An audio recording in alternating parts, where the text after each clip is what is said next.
Dear participants, dear organizers, first of all I would like to thank you very much for the invitation to splendid Vienna.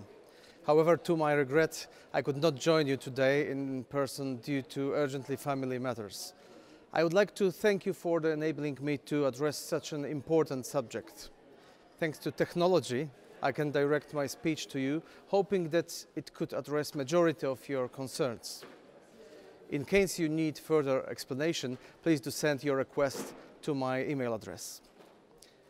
If current trends in the decline of European defense capabilities are not halted and reversed, future US political leaders, those for whom the Cold War was not the formative experience that it was for me, may not consider the return of America's investment in NATO worth the cost, warned Robert Gates, a former UN Defense Secretary. According to Gates, Europe's failures of political will and the widening gaps in defense funding might encourage the American leaders to abandon NATO and stop guaranteeing the security to Europe. He criticized Europe for its complacency over international security and predicts a NATO being consigned to military irrelevance in a dim, if not dismal, future unless US allies change their attitude. Many of the top-level officials in the EU administration not only agree with former US Defense Secretary, but also are they of opinion that changes shall be done not only with respect to EU-NATO cooperation, but also to strengthen CSDP. European Union shall search for synergies with CSDP to enable optimization of these members' budgets. Also, as Secretary General of NATO shared with us during the last Security and Defense Subcommittee meeting, there is a strong need to improve the cooperation and explore the possibilities in cooperation initiatives, pooling and sharing, and smart defense. It is my intention that aforementioned concerns shall be addressed in the report of the impact of the financial crisis on the defense sector in the EU member states, being prepared within the framework of the Security and Defense Subcommittee in the European Parliament. The financial crisis is a global phenomenon that has hit all of the market sectors, including the defense.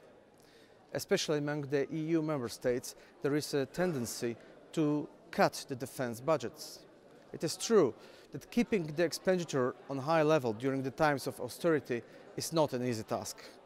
However, the security and defense area must not be neglected in such a turbulent period.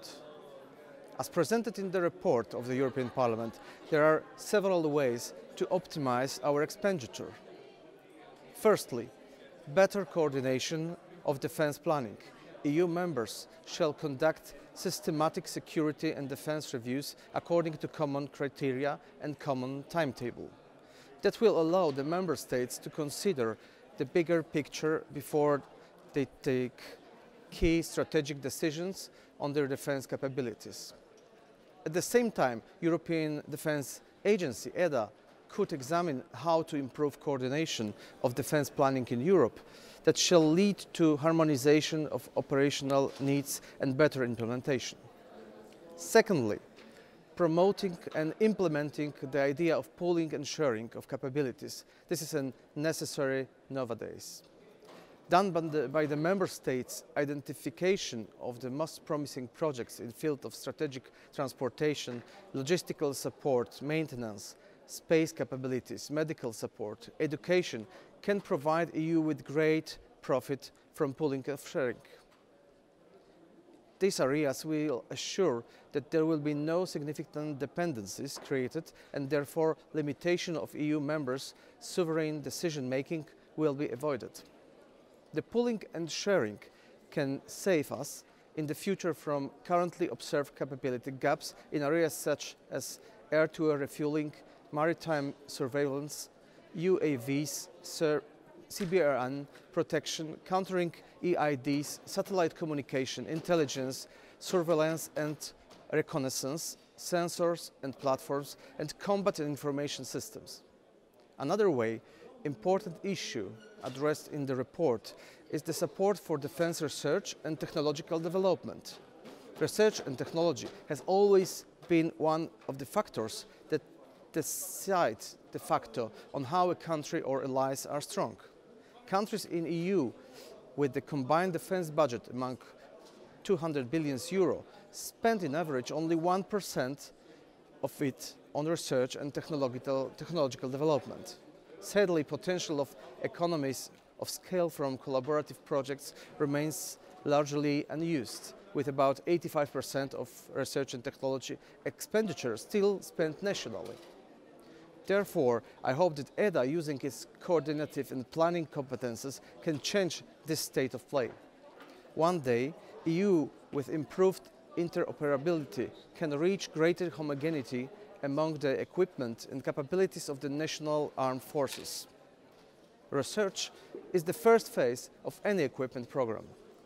The dual-use technologies are more and more popular, therefore we cannot ignore the importance of increasing complementaries and synergies between European defense and civilian security research programs.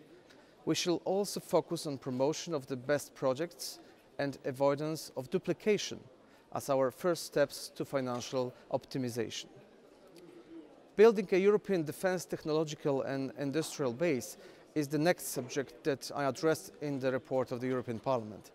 The need to progress in the consolidation of the European defense technological and industrial base is obvious, especially now, during the difficult times when none of the EU member states can create sustainable defense industry on a strictly national basis.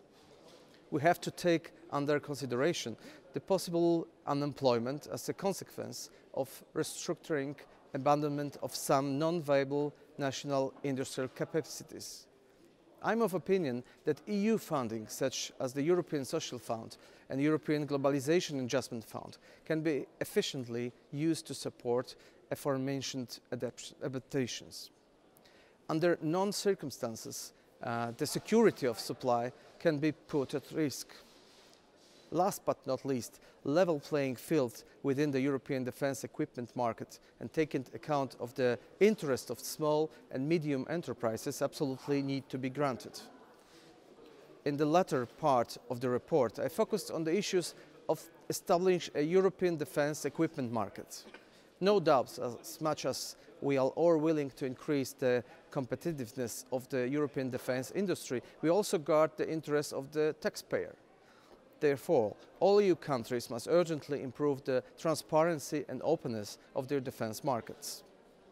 The instrument aimed to address the needs, the Directive 2009/81 EC on defense and sensitive security procurement, was to be transposed till 21st of August 2011. I hope that thanks to the report, the EU members will increase their activities in the field of absolute top importance, the fight against corruption in defense procurement. This can save us from inflated costs, acquisition of unnecessary, inadequate or non-optimal equipment, obstruction to joint procurement and collaborative programs, and hindering market opening. Another issue of fundamental importance is the standardization of the defense equipment for the establishment of a single European defense market, as well as for ensuring interoperability and facilitating cooperation on armaments programs, pooling and sharing projects, etc. I'm of opinion that European Defence Agency, the Commission and the European Standards Organization, in close cooperation with the industry and the NATO standardization system, shall increase pace of work on reducing divergence in standards in defence and security industries and between the civilian and military equipment. This will allow us to use our resources more broadly and effectively. With the response to the adoption of the new multi-annual financial framework, there shall be the new possibilities for the EU states to use EU budget for achieving the goals of the common security and defence policy in a more cost-efficient way.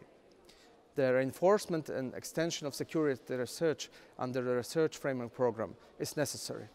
In particular, cooperation in education and training for military and civil personnel, Military Erasmus, European Security and Defence College, increase the budget of the EDA, possible extension of the Athena mechanism shall be treated with importance even in such difficult times.